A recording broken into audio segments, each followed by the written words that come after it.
As leaders, we often spend a lot of time trying to manage people, but James chapter 3 teaches us something uncomfortable. Before you can govern others, you must first govern yourself. James talks about the tongue, not because words are small, but because words are powerful. A tiny spark can start a massive fire, and a few careless words can destroy relationships, opportunities, trust, credibility, and influence. I learned this lesson the hard way. In my line of work, I deal with people who are often experiencing one of the worst days of their lives. They're frustrated, they're angry, they're emotional, they're under arrest. Sometimes they curse, sometimes they're disrespectful, sometimes they're aggressive.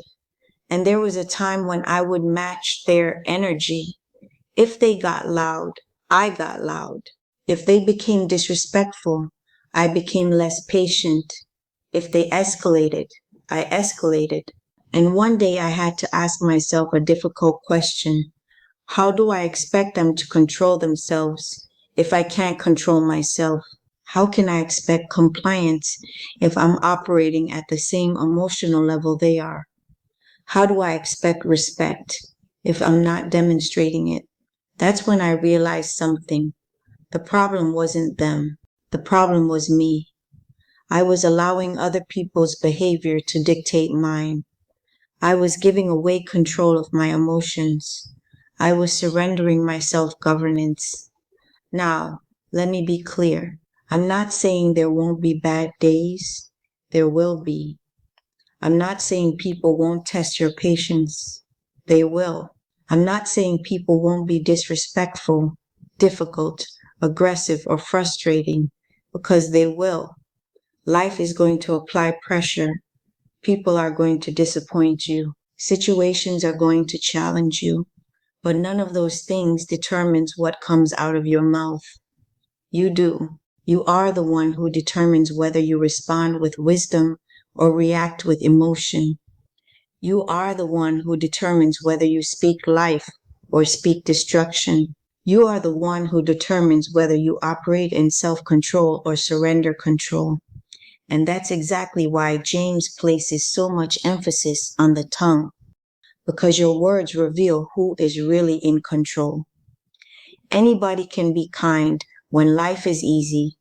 Anybody can be patient when everything is going their way. The real test comes when pressure is applied. The real test comes when you're angry. The real test comes when you're frustrated. The real test comes when someone gives you every reason to say the wrong thing. That's when self-governance matters. That's when character matters. That's when taming the tongue matters. Because maturity is not demonstrated by how you act on your best day. Maturity is revealed by how you respond on your worst day. James says if a person can control their tongue, they can control their whole body. Think about that. James compares the tongue to a bit in a horse's mouth. A small piece of metal controls a massive animal. He compares it to a rudder on a ship. A tiny rudder directs an enormous vessel. The lesson? Small things control big things, and your tongue is one of those things. The words you speak reveal the condition of your heart. The way you respond under pressure reveals your level of self-governance. Character is not revealed when everything is going well. Character is revealed when pressure is applied. So I made a change. I became intentional about my words. I became intentional about my responses. I became intentional about how I addressed people, not because they deserved it, but because I refused to allow someone else's behavior to determine mine. Today, I keep a jar on my desk, and every time profanity slips out, there's accountability attached to it. Not because we're trying to be perfect, but because we're trying to become aware. The truth is, many of us have become so accustomed to certain language, certain reactions, and certain habits that they've become automatic. And what is automatic? is often unexamined. The jar isn't really about the words. The jar is about awareness. The jar is about discipline. The jar is about self-control. The jar is about taming the tongue, because every leader should understand this. If I can't control my mouth, I can't control my influence.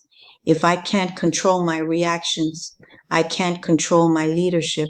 If I can't govern myself, I have no business trying to govern others. This is why I teach: before you speak, pause. Before you react, pull back. Before you respond, assess. And before you allow emotions to take control, release. Run it through the standard, because sometimes the most powerful thing you can say, it's nothing at all. And sometimes the strongest person in the room is not the one speaking. It's the one who has the discipline to remain in control of themselves. You may not control what happens to you, but you absolutely control what comes out of you. Your leadership reflects the one you serve.